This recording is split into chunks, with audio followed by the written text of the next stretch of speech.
Soduh. Welcome to another episode of Soduh. Matt Dine along with Val from Trippy Food. We're going to be trying two unique sodas that I've had in my fridge for a little while now. Both came from Rocket Fizz, which is such an excellent store. There's so much cool stuff there. This time I'm recording too, unlike when we filmed the toxic waste sodas. There was like a 15-minute episode. Too bad, because that was so good. and we'll never see the light of day. This one is Butterscotch Candy Soda, which I think is going to be delicious. And then this one's going to be interesting. This is Absinthe soda. Wow. Absinthe soda, but it's non-alcoholic. Mm-hmm. Have you ever had Absinthe? Yeah. I like it. Oh, I do too. It's good. I had it one time. Our good friend Kevin Ross, he actually had the full rig. Oh, the thing where you drops the water on the sugar and you like cube do on the, the like, so spoon? basically he's like, it's the perfect way to have absinthe. Yeah. And he was right. It was delicious. It was like mouthwash, but with flavor. You unleashed the green fairy. It was like a minty, delicious alcoholic beverage. Really enjoyed it. I can see why Arnold Schwarzenegger went out of his way to unban it. So it usually is flavored with herbs and mostly anise. So it's mostly anise flavor. So that's why it kind of gives it that like kind of licorice flavor. AEW superstar Tony Nese was in the process of making absinthe that's soda. right. Okay. Oh wow, Tony in the Nese. soda. And so part of the reason that it's hard to find absinthe here, or like real absinthe here, is because in the United States they only allow absinthe with a certain amount of wormwood. Because apparently, you know, if it's like the European amount of wormwood that goes in there, it's supposed to drive you crazy and nuts and stuff like that. So. I feel like wormwood would also be an accurate representation of a homeless man's genitals. I guess so. All right. Well, you know what? Butterscotch. Oh, you got mine. Yeah, what is that thing? I don't know, but it won't Too go late. away. I don't care. I'd rather taste you than that thing. Oh, that's pretty good. It hits the mark. Terrible aftertaste, though. Yeah, but it's still butterscotch candy. It's got like a weird, like, it tastes like my grandma, how her, like, not her, but how her, like, house smells like old people. Like Werther, what do they call those? The thing that old people eat, the Werther candies? I love those. I grew up off of those, though. Those are delicious. But I don't know. It's 90% amazing, 10% old people house smell. Mm-hmm. Which is always funny, too, because we had a neighbor that would, like, I would go down there and do, like, little house duties for her and stuff, and she'd underpay the shit out of me, of course. But as a kid, you know, it was nice to get $10 here and there.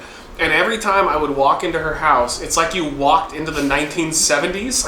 Like, everything, she didn't upgrade anything ever, and it stayed that way until she died. And it's so weird, like, there is a point where people hit, not everybody, because I think you guys did a good job of evolving, but that's because you guys have culture. Like, you travel the world and see stuff. But a lot of people, they get to a certain age, a certain point, and they go, nah, I'm done with all this other. They just stay where they were comfortable. When I think about like how people used to decorate their homes in the 80s, like the furniture with that kind of brown pattern on the couches and stuff with the big wooden arms, the round tables with the big lots feet. Of like pink puffy like stuff too. Oh, it was even worse. Is like the black and red wrought iron stuff. Yeah. She did the classic thing old people did back then too, which is just the most insane thing ever. She put the plastic over the couch. It's like, what's the point? That's what people did back then. Yeah, but like, it's so uncomfortable. Or on lampshades too. They put the plastic on lampshades too. It's so uncomfortable. Just enjoy the damn couch. Well, that's like one of those things like you expect to see it in a movie where if somebody invites somebody over their house and they're sitting there and you hear them going. Yeah, it's weird. All right, so as far as the soda is, again, 90% awesome, 10% weird old people smell. But I still think it's all right. It's just a bit artificial. Like it makes me want the candy instead of the soda. But I'll give it a very low 4 out of 5. It's fine. I'm gonna go to 4 also because it does to me. It tastes like the butterscotch candy. So, yeah. I think they hit the mark. So yeah, 4 out of 5 for me. All right, let's go. Wow, that's a weird little message on the back. Not some kind of an angel or something. I don't know. No, the fairy, the green fairy. Green fairy. Yeah, release the green fairy. That's the thing about absinthe. First time I ever heard of absinthe was from the movie Euro Trip. You ever seen Euro Trip before? I did not. That's a classic film from back in the day. Okay. See, this is like I can't remember the word that they say for it, because once you add the sugar to it, it gets cloudy like that, and it has that kind of green tint to it.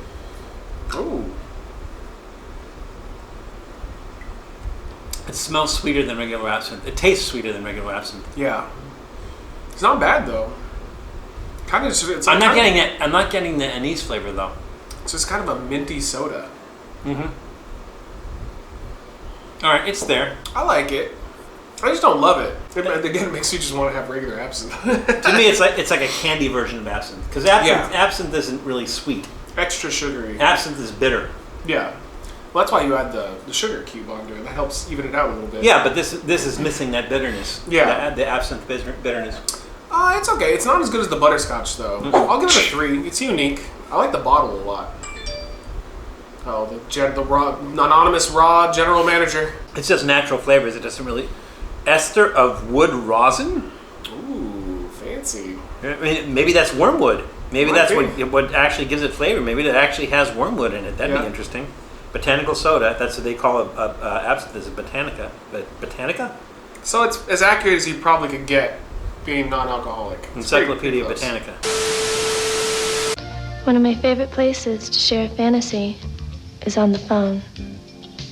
With someone I don't even know. Yeah, it's not bad. I'm gonna give it like a 3. It's an interesting soda, but does it remind me of absinthe? No, not really. I think it does. It's like a kid's version of absinthe, though. Yeah. Yeah, that's fine. It's just sugar. Well, you can't let the kids get drunk and stuff. So this is as close as you could. If you wanted a kid to try absinthe, have them try this. That's about it. So. I suppose. Yeah, I never gotten drunk off of absinthe though. It would be easy to do so because that stuff's pretty strong. Yeah, I'm gonna give it 3. Yeah. All right. Well, there you go. Absinthe, soda, and butterscotch. They say that absinthe soda makes the heart grow fonder. Ooh, and Tony Nese will visit you in your dreams and give you a suplex. All right. Thank you for watching. You can get both of these at Rocket Fizz. I am. Ready for my 1.5 to 2 hour drive home while I'm hyped up. You could probably run home. I'm hyped probably run home. Either way, thank you so much for watching. Make sure to subscribe to Val from Trippy Food, and we'll see you on the next one. Bye. The Seattle mud crabs? What the f? I just took a Seattle mud crab earlier today. Doc just had an aneurysm. Do you consume to relax or get high? Both. She should probably Get the f*** out! Get out, go, Jerry. Wreckless eating! Wreckless eating. I have an important question to ask everybody who watched. Did you like this episode? Are undecided on this episode? Or Tom Cruise?